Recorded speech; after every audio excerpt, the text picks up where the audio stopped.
good today. I am because I'm just tired of our league. They need to step up and be better. Our leadership from top to bottom needs to be held accountable. I think that there are a lot of people. Sophie Cunningham cancels contract with WNBA as she lands 20-hour job outside WNBA. Please subscribe to this channel so that you will not miss out on any information. The atmosphere around the WNBA heated up significantly after Nafisa Collier's exit interview, and Sophie Cunningham was right in the middle of the storm. Known for her fiery demeanor and her reputation as Caitlin Clark's enforcer, Cunningham didn't hold back when she took to Instagram comments to let her emotions pour out. "People only know Kathy because of C. She's the most delusional leader our league has seen," she vented online, making no effort to sugarcoat her disdain for Commissioner Kathy Engelbert. In a follow-up remark, she added with sharp clarity, "And IT shouldn't ever be about our commissioner in the first place." Her words were a spark in what already promised to be a firestorm following Collier's brutally honest exit comments. When Cunningham eventually faced questions herself, her statements carried that same mix of bluntness and frustration. "I'm just tired of our league. Our leadership from top to bottom needs to be held accountable.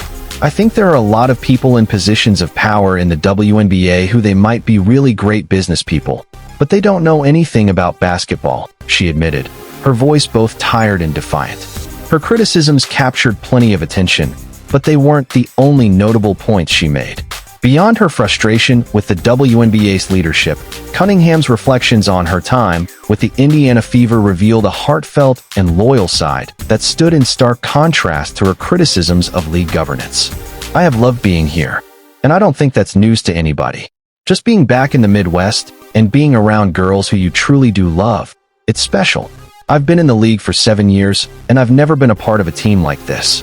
When you've been through a season like this, when you're invested in each other's lives outside of basketball, of course you want to come back," Cunningham said warmly. That sentiment resonated with Fever fans, who had quickly embraced her aggressive, never-back-down style of play. Even when sidelined by injury, Cunningham didn't fade into the background. She was courtside, loudly contesting referee decisions, lifting up her teammates, and celebrating their best moments as though she were still on the court. Her camaraderie with Clark and Lexi Hull, often referred to as the Trace Letches Trio, became a highlight of the season, embodying the sense of unity she cherished. Still, basketball is a business, and Cunningham acknowledged that reality as free agency looms. "I'm definitely going to be entertaining other teams, other offers. My hope is, I've had a great time here, and I'd like to continue that. But with the new CBA, there's a lot on the line. And I might be blonde, but I can't just not look at other opportunities," she admitted with a smile that couldn't mask the seriousness of her words. Her situation is complicated.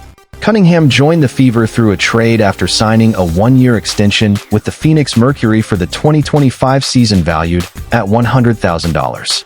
That deal expires at season's end, leaving her as an unrestricted free agent.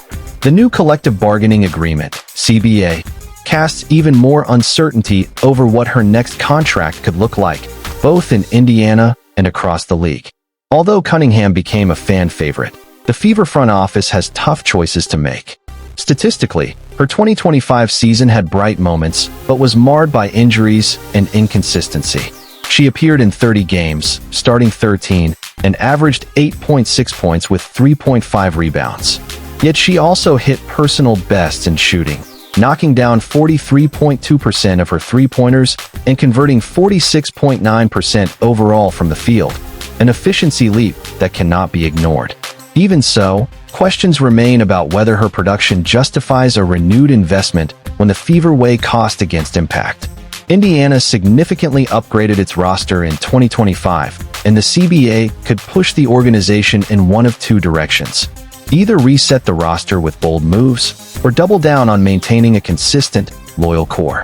If they go the reset route, the Fever might explore the market for a more dynamic wing player, particularly with nearly the entire league heading into free agency once the new CBA is finalized. But if they stick with continuity, Cunningham's popularity, marketability, and presence as a cultural anchor could make her worth keeping. The looming expansion draft complicates matters even more. With the arrival of the Portland Fire and Toronto Tempo, Indiana risks losing two players. Cunningham could be exposed to that draft if she isn't cored by the Fever. Given that Kelsey Mitchell is almost certainly the top priority for protection, Cunningham could find herself vulnerable. Her journey in 2025 was symbolic of the Fever's roller coaster season. Highs filled with connection, chemistry, and team-first passion, balanced by lows of injury setbacks and leadership frustrations. In her own candid words, this season was amazing in so many ways, but it was also a season from hell. For now, Sophie Cunningham's future remains a gray area, hinging on free agency dynamics, expansion pressures, and the unknowns of the CBA. What is certain, however, is that her voice, whether in the locker room, in the stands, or in Instagram comments, will not go unheard. She has cemented her reputation as a player unafraid to speak her truth, fiercely loyal to her teammates, and determined to make the most of whatever opportunities the next chapter of her career brings.